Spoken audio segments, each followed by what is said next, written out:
primary ignition. This is Star Wars. Look out! Core World News. You may fire when ready.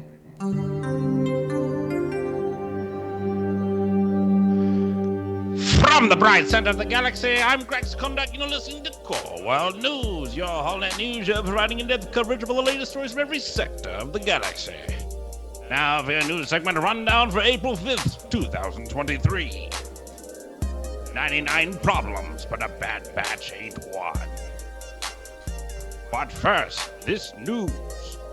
All right, thank you very, very much, Grex. Yeah. It is so good to be back right here where we were just moments ago covering Mandalorian. We are now doing just a Bad Batch episode because this is the finale of Bad Batch, and it deserves its little moment in the sun, you know what I mean?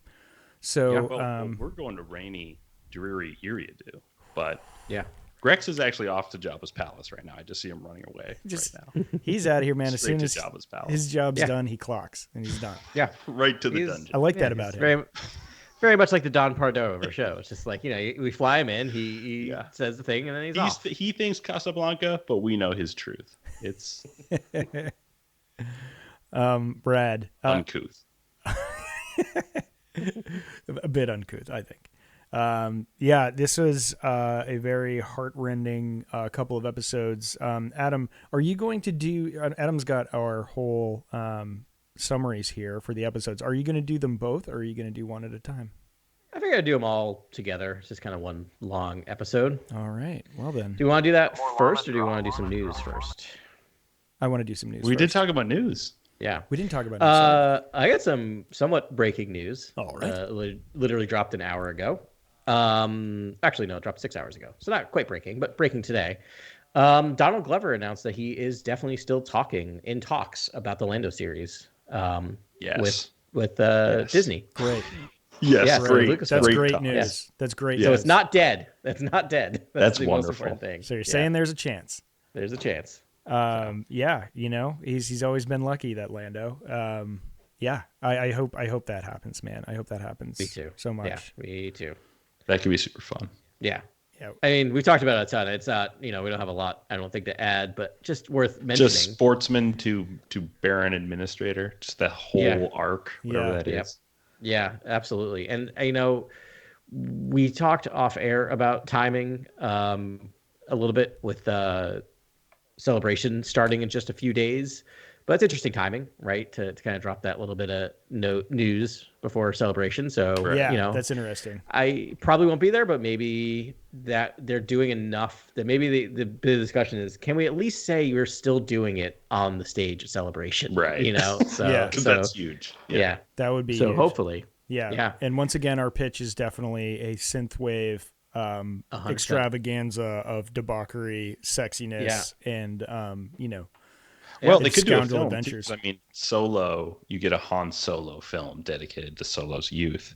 Why not a Lando film dedicated to Lando's youth, basically? Yeah. That could also be a great format for his story. But again, I think all of us here on the show want a long-running series and maybe multiple seasons of whatever the Lando angle is, because I feel like it's going to be the coolest Star Wars we've ever seen. Yeah. I could almost just dip right into his adventures. I don't need much of an origin story on this character. I just want him to go. But yes, it would still be fascinating to get his origin story, but there's so much to tell because the Lando Calrissian adventures are a thing, and he's always getting himself into trouble. The Chronicles, they're real. The Calrissian Chronicles. Sorry. Yeah. Sorry. I only have a tattoo. Yeah. You should get it. You should get a tattoo there. So wild. Yeah. But so that's great news. There was a bunch of other things as well. I know we've got a new writer tapped for the formerly Lindelof upcoming film. Yeah. Right. They have tapped pretty quickly. So it was like out the door, in the door. Like the door hadn't even he just snuck in. The door hadn't even shut yet before they announced that Stevenknight is taking over the writing duties. That name may sound familiar, may not. Yeah, Mike. He has a really cool car that talks, right? Yeah, exactly. Oh wait, no, that's Michael That's Knight. Michael Knight. I'm That's sorry. that's his cousin. But no, Stevenknight has one of the most interesting writing credits because it's man, there's some ups and downs in there. Let's start with the ups. He wrote Eastern Promises, which is an amazing film. It's so good. Incredible film. That's kind of the up. What else? People would argue, though it has, we have differing opinions on the podcast, that people see. I have not seen it. People seem to love Peaky Blinders. He did all of Peaky Blinders. Ben, do you have thoughts? Do you have thoughts on Peaky Blinders? Or you want to keep them to yourself? I mean, hot take. I think Peaky Blinders is just a truck commercial with Cillian Murphy smoking nuts. But I watched all 5 seasons, so like whatever. But yeah. It's just like dudes with like the Black Keys playing in the background, hitting hammers and sparks flying in slow like walking shots. Okay. That's just it. Like it's so much so that I just thought it was funny. I'm just like, when's the GMC like voiceover? When's Will Arnett gonna be like, what you need is a real truck?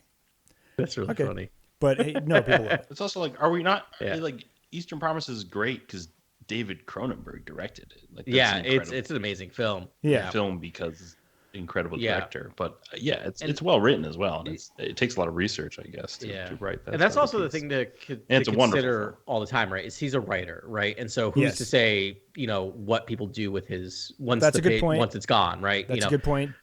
But Eastern Promises has a great twist. Like it's really well written and super well. It's a great Star Wars. Yeah, and actually the storyline that is slow. Someone is deep in the dark side. Yeah, the Peaky Blinders story is good. Yeah, twist. He also did Dirty Pretty Things, which I don't know if a lot of you are familiar with, the British film in the early aughts that I liked quite a bit. It was back in my working at the video store, watching everything that came out. I remember watching that, pausing it when people were coming in, just watching that bit by bit, but really enjoying that. It was well written.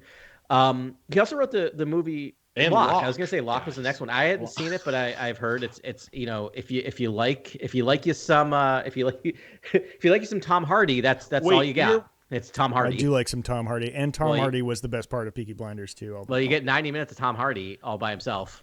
All right. We are burying the lead though, guys. He also wrote with Cooper. Yeah, so and maybe this is a good. If you love food and you also hate yourself, you'll love Burn. Yeah.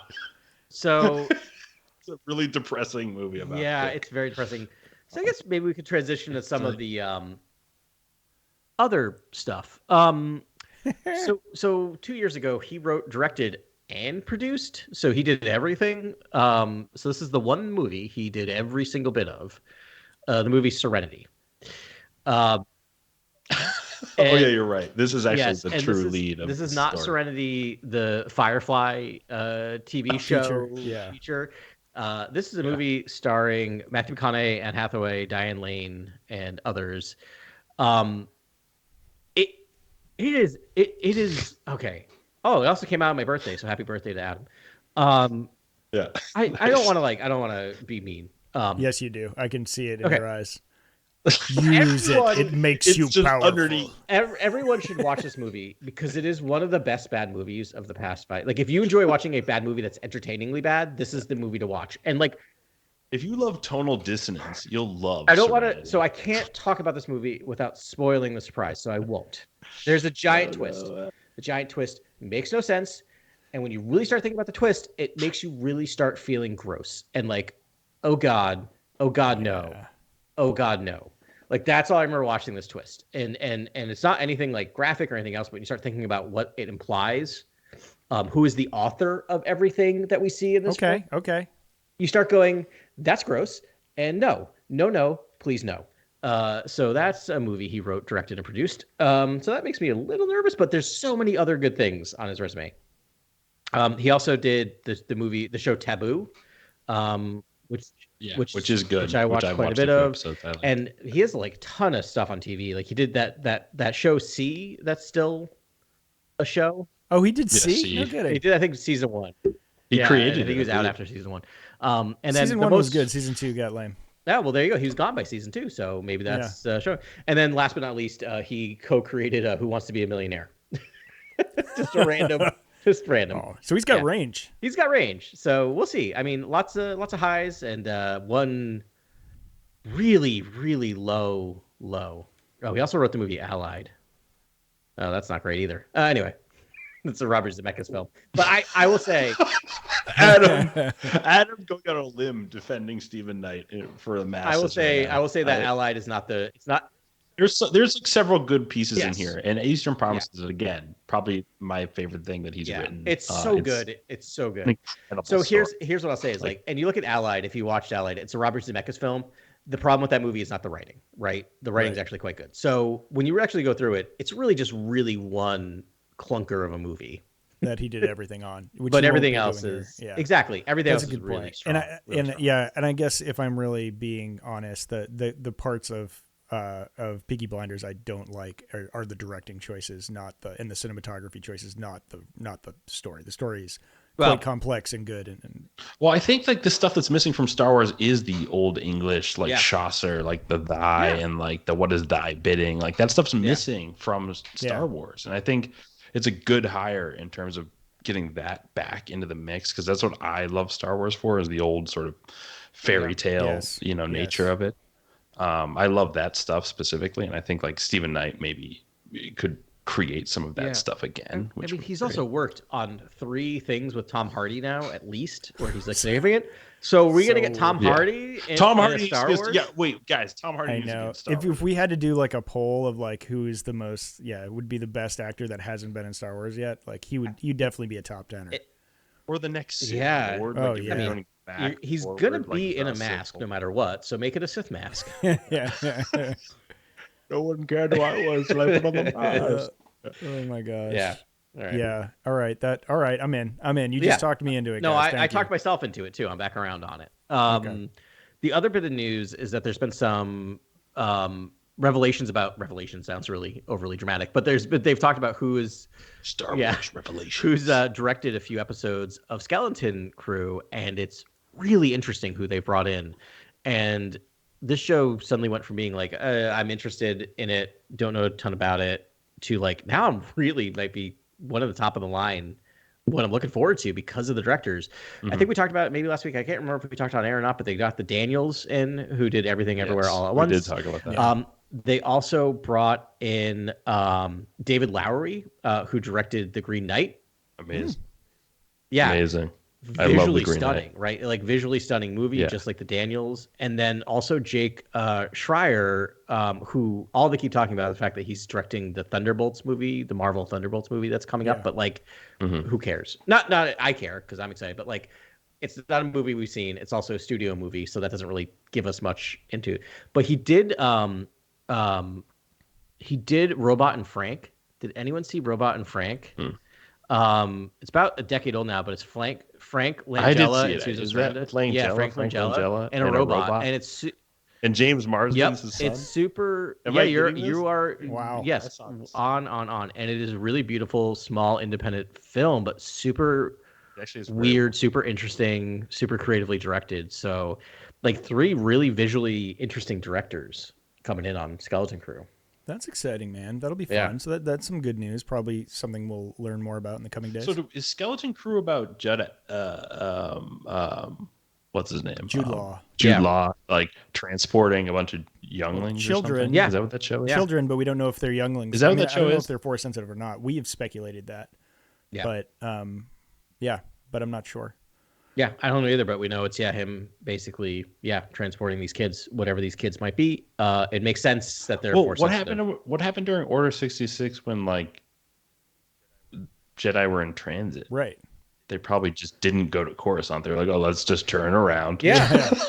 I mean, or just go hide. Period. They could be in transit to anywhere, and they just need to go away. Like maybe they just got their lightsabers on Ilum or their crystals on Ilum or something.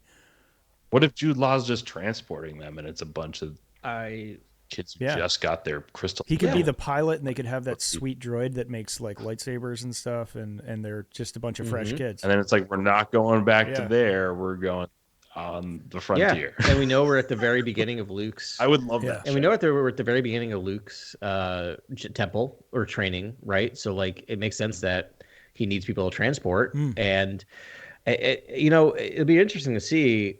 We also know, like, from when you look at Obi-Wan Kenobi series, that like we know with the path, there's a lot of Jedi that made it out, right? There's a lot of force sensitives out there in the galaxy, so it makes sense that he gets Like I just wonder if it's one of those things where he is a pirate who ends up stealing a ship, steals the ship, finds that there's a bunch of kids on the ship. Oh, I like that. And he's got to be, he's kind of brought into being a good guy. It's the Han Solo twist. Yeah.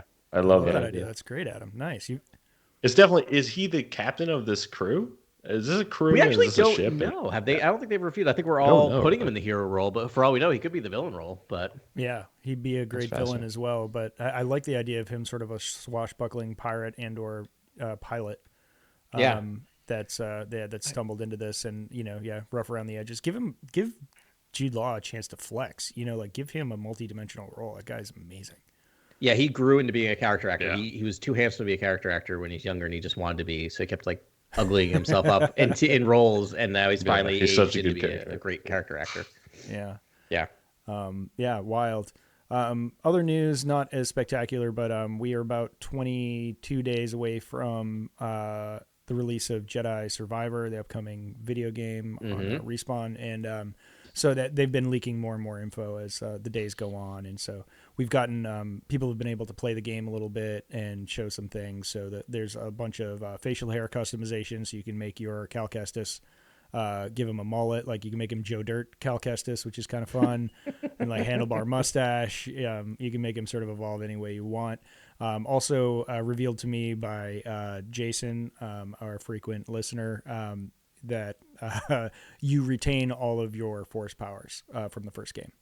Yeah, so, I saw that. Yeah. So you build upon what you have, which is, I think we'd all talked about that. That's a major point that we hoped would happen. It would be stupid if he was not stupid, but it would be less optimal for him to get amnesia. It'd be clunky. Yeah. We already did this really beautiful scene of how he reacquired his force powers.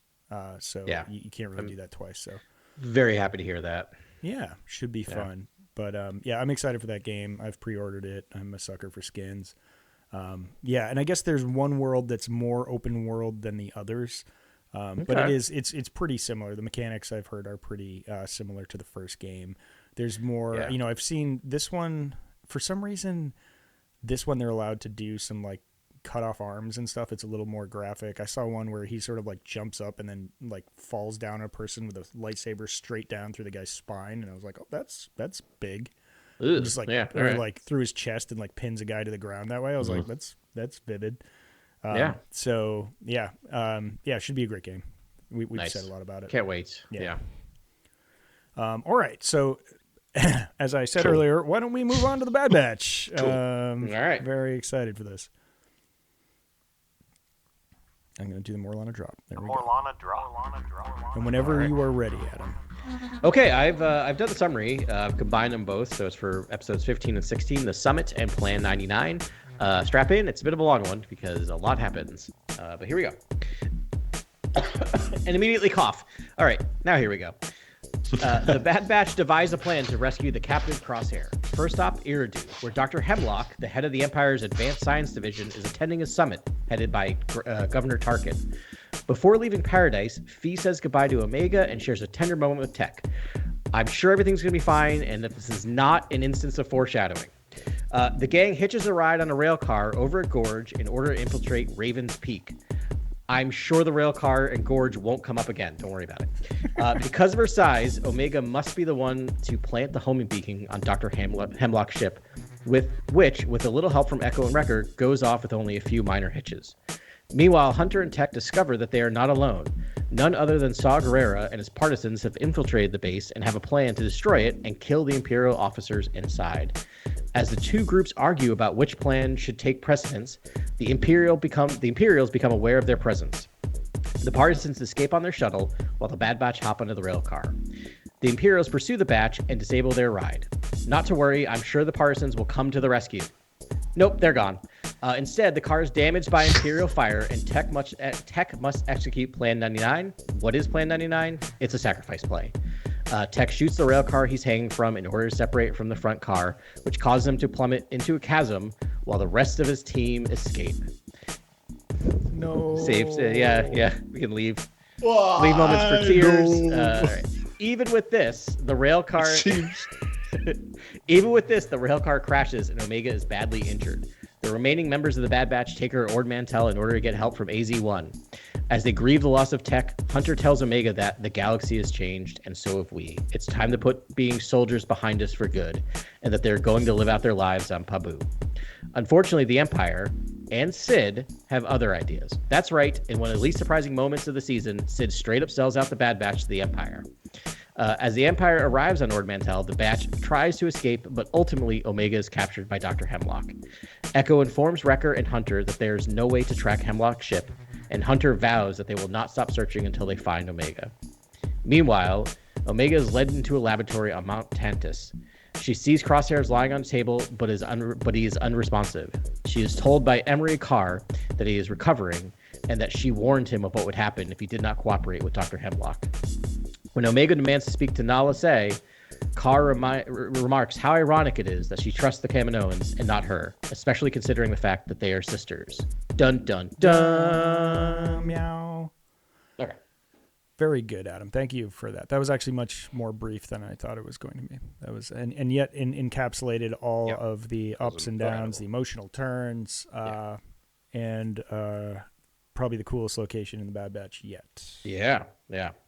I want to skip right to the end for a second. Right. It's interesting with Emery Carr when we were first introduced to her a couple episodes ago. In my mind, I'm like, oh, is that?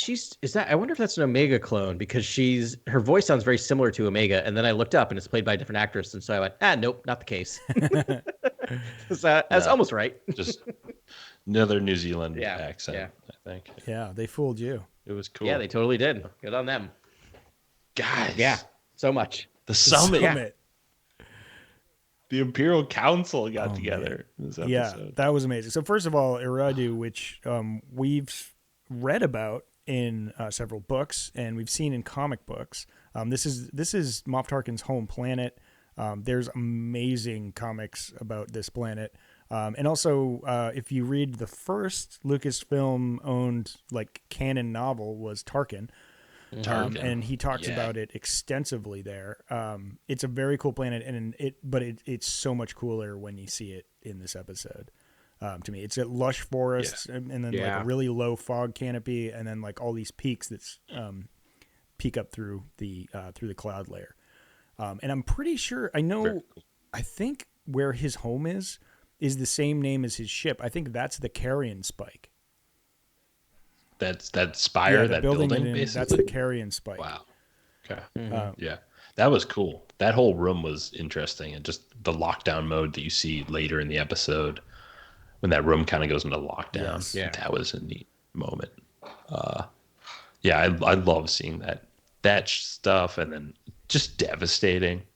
Just the most devastating episode of animation that I've seen in a very long time. I mean, it was an upsetting episode for me. I mean, I have one. Here it is. We got one Black Series figure out here, and it's Tech, and I just love this character, and it's a tough episode. It is tough tough. episode. It is tough. I mean, even dumb me was they're pumping this guy's tires way too hard all season. He was the hero of every episode this season, and I was like, oh, I got a bad feeling about this. Yeah. They make him kind of testy in one episode with Omega, where he's kind of persnickety and stringent with her, and I feel they didn't set that up for no reason. That's what this was about. It was kind of giving them more of a relationship, having them go through some sort of adversity and then come together, and then obviously what happens in this episode, which is super rough.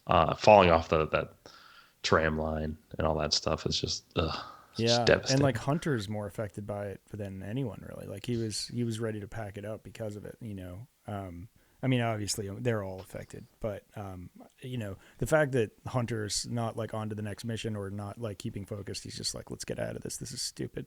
Yeah, we're done. Yeah, we're done. This is dumb. I mean, and after seeing the paradise that is Pabu, you can definitely understand that. But is Tech gone now? I don't think so. No. Because we get the helmet and or whatever Hemlock has. The goggles. The goggles. The goggles. Yeah. I mean, he's definitely still alive, right? 100%. I don't. It definitely got to me for a second. That I'm like, oh wait, we don't. Again, it's a cartoon, so you can't show him dying. But my whole theory is if you don't die on screen, you're not actually dead, right? That's an old, show that's me his animated splattered body. Yeah, exactly. Or else he's not I dead. need to see the animated corpse. But we're in a place where they have been experimenting on and collecting clones, right? So it makes sense that they would just have him. Yeah, he could be there. I mean, that would be a fun, like they keep, sort of making different groupings of Clone Force 99, and like a team of Tech, Omega, and Crosshair is that's a pretty elite team right there. That would be fun. Yeah. And talking about clones, I mean, like when the summit, that's what they meet about. Basically, the possibility of a clone uprising and clones that have already taken up arms and are fighting back against the Empire. Yeah, we skipped over the summit, Grant. Sorry about that. Oh, God. Yeah. And then Tarkin talking about serving in the Clone Wars, and that was so cool. And talking about how the clones basically went through an experience of Jedi leadership. That's what I think was the most interesting sort of like piece of history in Star Wars, which is these soldiers basically were served these like warrior monks that never really like were meant to lead. Adam, like this is the most fascinating part. They have no training. They like, have no reason to be like, they learned on the job, and by learning on that job, that just means you're killing a ton of people. Yeah, they hired a bunch of pacifists to lead a killing machine. Yeah. And so all your forces are dying until you figure it out. Yeah. So that could mess with maybe their programming. Their programming could be like aim, fire, destroy, what very simplistic militant, programming. But the Jedi are like, no, like these people are good. Like, don't shoot at them. This is fine. Don't do that either. Like they're basically keeping them from doing soldier-like atrocities. And Tarkin, blames them for giving them individuality, which is like, that's probably right. Like I don't trust anything Tarkin says, but that's probably pretty accurate. Yeah. Mm-hmm. Yeah, they probably did. So he's great. So we've got a great cadre around that table there, this summit that's happening. And there's two big items on the agenda. Obviously, for our purposes, it's this clone thing. Other generals that weigh in on the clones. We have Barton Coburn, who takes the side of the clones, and he's like, you don't really want to get on the wrong side of these people. What if there's an uprising, all that? Barton Coburn is interesting. He was the admiral on Plo Koon's ship in his division. That's cool. Very cool. He's one of Plo's bros. Sure. Yeah. Thank you. Yeah. It's actually, it's written in Arabic on like the nose cone of their like dropship. It's Plo's bros. Fun fact and also awesome. It'll be clean. Yep. All right.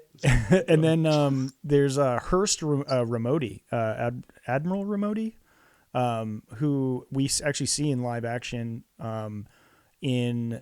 definitely in Rogue One. I feel like his character might be in A New Hope, but he's definitely hanging out watching the first tests of the Death Star. Yeah, he's definitely in A New Hope. He's definitely in A New Hope too?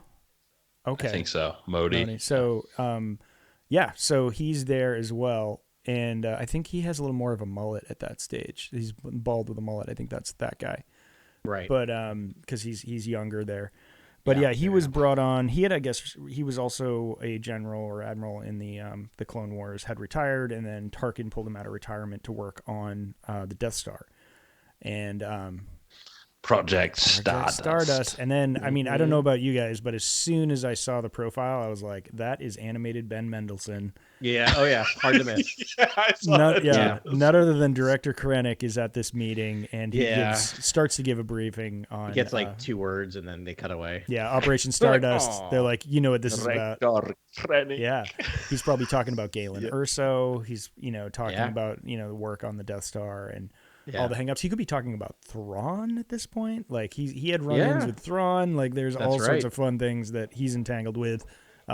Actually, no, this is all pre-Thrawn. No, it's actually right about that second series, I think, right when Thrawn and Krennic are debating to Tarkin about whether they should build a Death Star or build a fleet of TIE Defenders. Yeah. Right.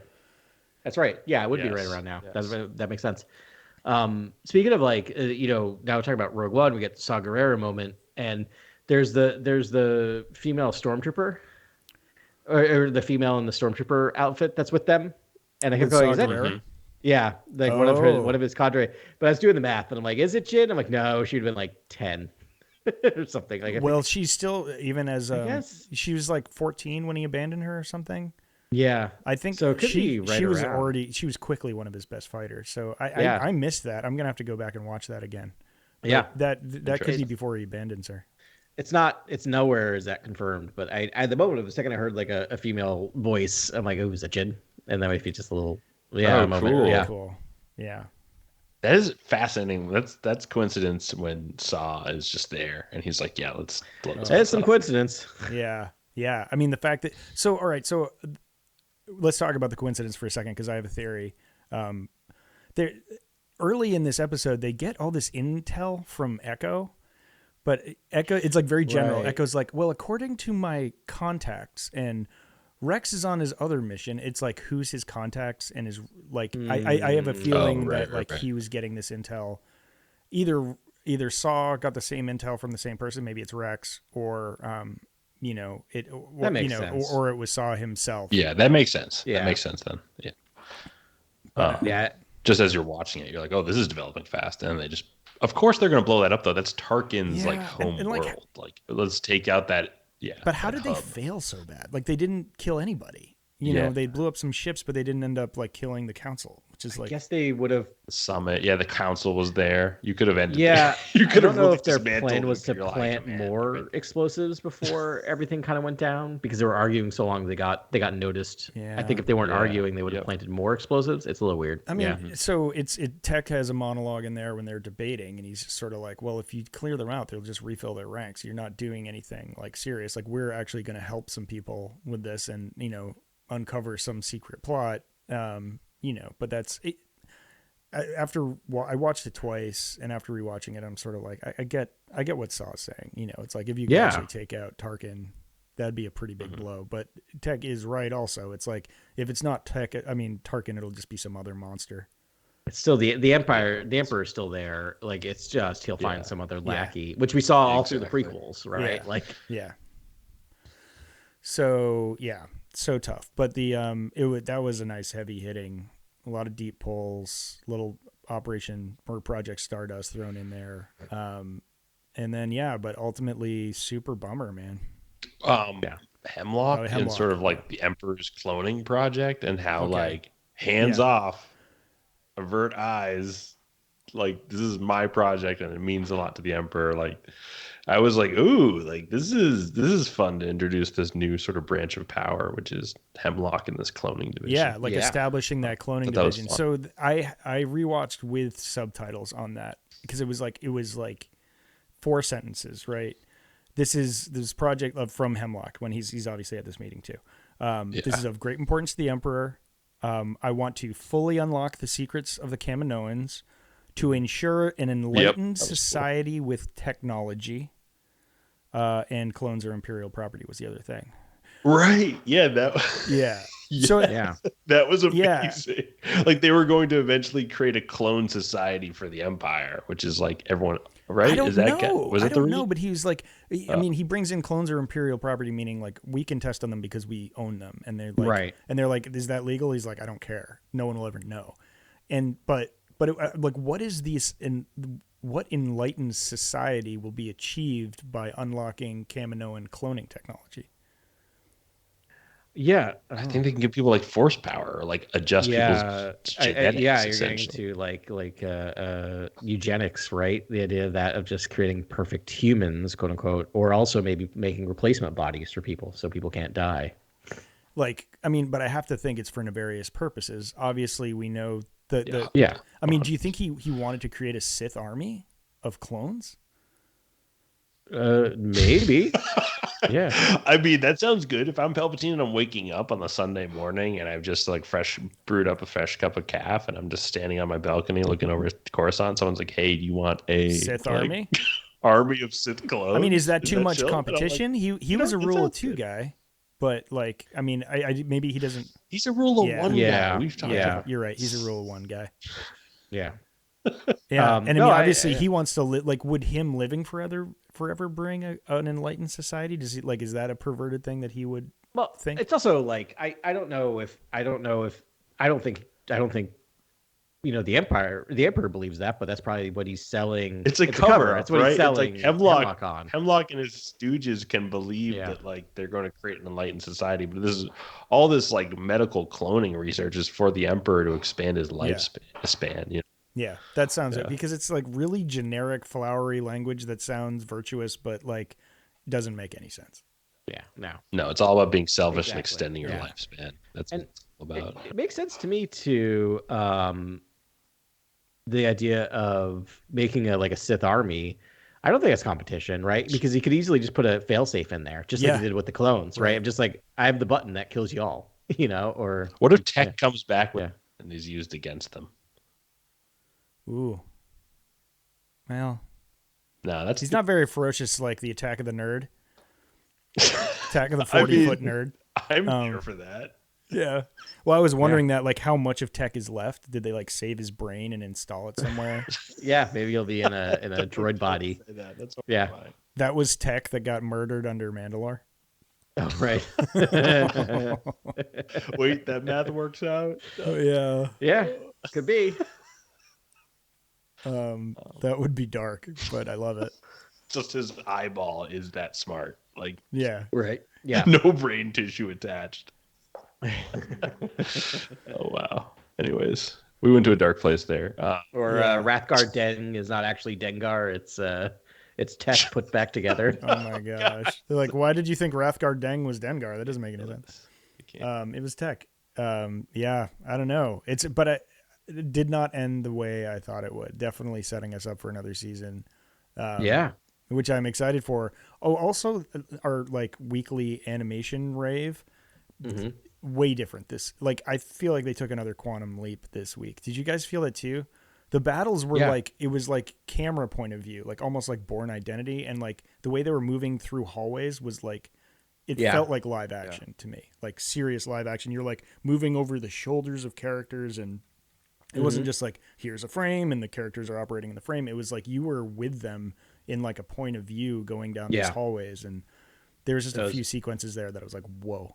It's pretty intense. Like it definitely, I felt the battles more in this episode. I think that's why I didn't notice in the moment, but I bet you that's why. Yeah.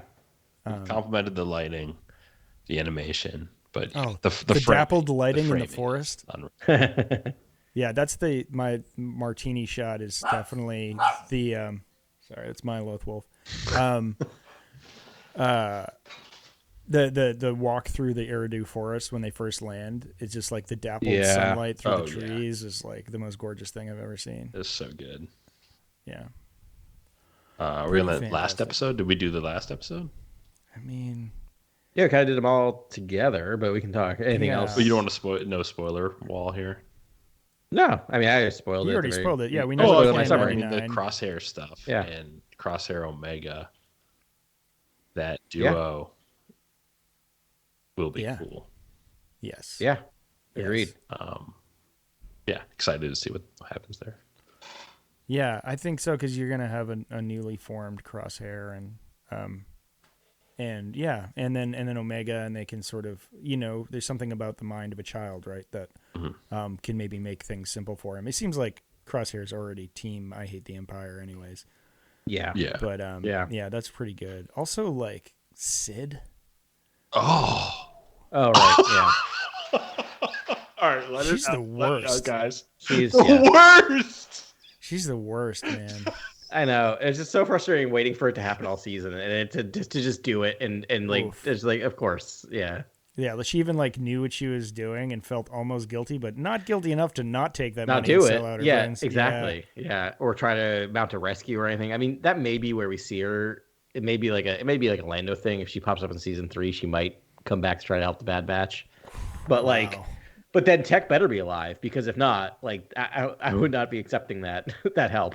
Yeah. Like, oh, by the way, Tech died because of you. Thanks. Yeah. Yeah. Which isn't really true, but No. But I mean, but Omega was stolen because of her. Right. Omega was stolen. Right. Yeah. Sorry, I got timelines mixed up. Yeah. We're jumping around quite a bit. Tech is already dead. Yeah. Never mind. I was forgiven. You're cool. But let's just tack that on anyways. I mean. Yeah. Sure. Just want to say that it feels right. Yeah. Exactly. So I don't know. I don't know how it's going to be. I mean, so wait, they're all captured at this point, right? isn't Hunter's captured too, isn't he? No, Hunter and did he escape?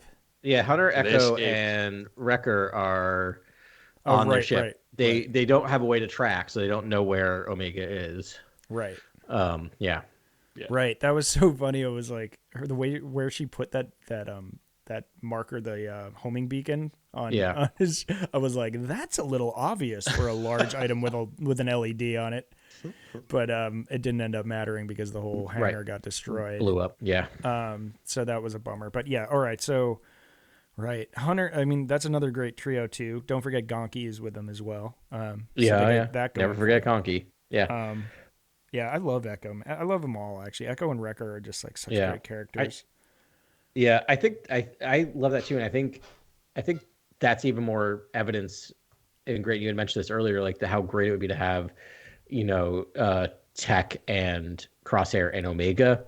Which, if you're doing storytelling right, you're going to be cutting back and forth now between probably in season 3 between two trios. Yes. Right, which makes sense to have that because if it's just going to be Omega and Crosshair, that's interesting.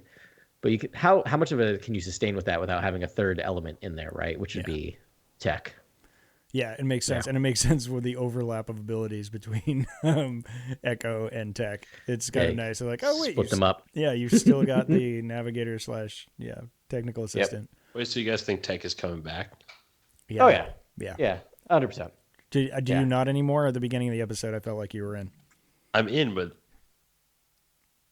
in what capacity is he coming back? Like fully formed, alive. I'm feeling he fell into like a pillow factory or something. Yeah, and he was just like, and he was fine. Yeah, there was a fair down there, and he fell into a bouncy house and was fine. Yeah, but dying on Iridu is actually a pretty cool like canon plot point. Sure, because it's a planet that's reused over and over and over again in storytelling. It'd be great. I mean, I'm weirdly all for it, even though he's my favorite character. It'd be nice, but I just think if we're going to do the plot where it's, I don't think Crosshair and Omega are able to get themselves out of this mess without someone pretty adept at computers.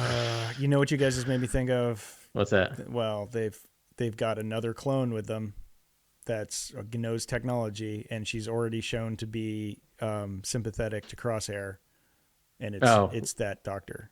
Right. Yeah, the doctor could play that. What's role. her name? Yeah. Ellie? Yeah. But they could do a cool thing with Tech where he's somehow hooked into the computer system at I guess he's on Iridu though. Yeah. I mean, he already is kind of a droid, but they might have taken they're on Mount Tantus. Yeah, but I think they took him to Tantus, right? Like they took him to Tantus. Okay. Yeah, I mean they found his goggles, so it means they have his body or whatever. or not. They have him either dead or alive. That's true. Yeah. What if they could clone him from his own DNA? I don't know. Yeah, maybe they could harvest his brain and put it in something. Yeah. I mean, now that you brought it up, one of you brought it up. I think Ben, it was you. You said you might go back just as I could see that happen. Yeah. As a brain in a box. I mean, he could be a intelligence that's uploaded into a mainframe. He could be an android. He could be that's spider monster. Him, right. I mean, you could just totally have a moment where they're in the computer and they're like, I think we're talking to Tech. You know, right? Yeah, exactly. I see that moment almost like, definitely. Yeah, that'd be wild. That's that would be cool. I mean, yeah. Well, the good news is I think we can rest assured there'll be another season. I can't imagine them, Kathleen being like, yeah, no, that's a good place to stop. No, I mean, it's a beautiful What if you were like that, though? What if you were just like, you know what? I think we're good here. I think we're good here. Well, I mean, I think we should just start project. And then maybe they finish it in live action. Maybe.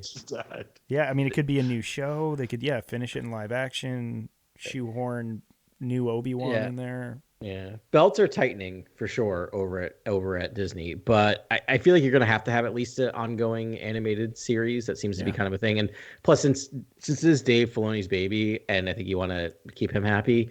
Yeah, I was surprised they didn't announce immediately, and then I realized Celebration's like 2 weeks away, so they're probably holding out to just announce at Celebration. Oh yeah, officially.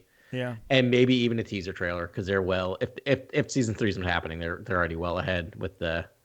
Yeah, because I bet it kind of runs itself at this point for Dave. Yeah. I mean, it's probably all the same crew, and like he has Jennifer Corbett. We never mention her name, but her name's always right under. And she's the one doing all of it. I think it's one of those things that like she's the showrunner. She just runs it by Filoni, and Filoni's like, that sounds great, do it. Or what have you thought about this? But my guess is they meet for like an hour.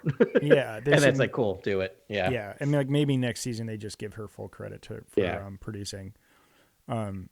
But yeah, it's always their two names together all season long. So yeah, maybe that's what it is. But yeah, it'll be exciting. We don't know what we're gonna do for this weekend as far as Star Wars Celebration is yet. We haven't had that logistical conversation. A little inside baseball. Yeah, that'll happen. But we usually we'll do something. It's been a couple of years, right, since we've had a celebration, or we had one last year. But we had one last year, but it was kind of whatever. It was. There wasn't a lot of announcements going on. I think because everything was kind of restarting and they were regrouping and figuring out. That was the Obi-Wan one, right? Where they were getting everyone psyched up about Obi-Wan. Yeah, Obi-Wan was the big thing, right? Yeah. Or Obi-Wan had just happened, and so everyone had seen it. No, I think that was. I think they had a. Okay. I think they had a preview of it. Or So we'll. Yeah, I think it's going to be. I think they really want to push the announcements this year. I think that's why there's so much of this behind the scenes stuff getting announced that they're really trying to lock down certain things. I think that's why the Stevenknight thing happened, because they're like, guys, we need a title and we need a date. So we need a writer. So we need a writer. Something so just do it. Just I know. This sounds like a movie. Though. This sounds like some big motion picture that they have going on. Oh, I think it is, and I think the fact that they, even though it's not Lindelof is gone, they own whatever he wrote, right? So they will probably be using that as a skeleton for whatever they're doing, and just changing whatever he didn't want them to change. I'm sure. But I don't know. We'll talk logistics off air, but we might do, now that we do the YouTube thing, it could always be fun of just popping on and commenting depending on who's around and what's going on. Oh yeah, that'd be fun. We could just do live stream, just go. Yeah, live stream wrap pod would be kind of fun. Yeah. All right. Well, we'll figure it out. Either way, you've got a bunch of Star Wars news headed your way. Yeah, you still got some great content. Couple more Mandalorian episodes coming up. Video game, and then oh my gosh, we have so many comics. So a couple of books. 3 books now, I think. We have the Blade. Yeah, we have the Blade comic Wrapped, which was incredible. Yeah, Which blew my mind, honestly. Right. Yeah. The rest of the Yodas are out, right? Yoda is still going, still working. Yeah, but there's some arcs that have wrapped up, and then some others have started. So no, we're not gonna be hurting for content for the next. No.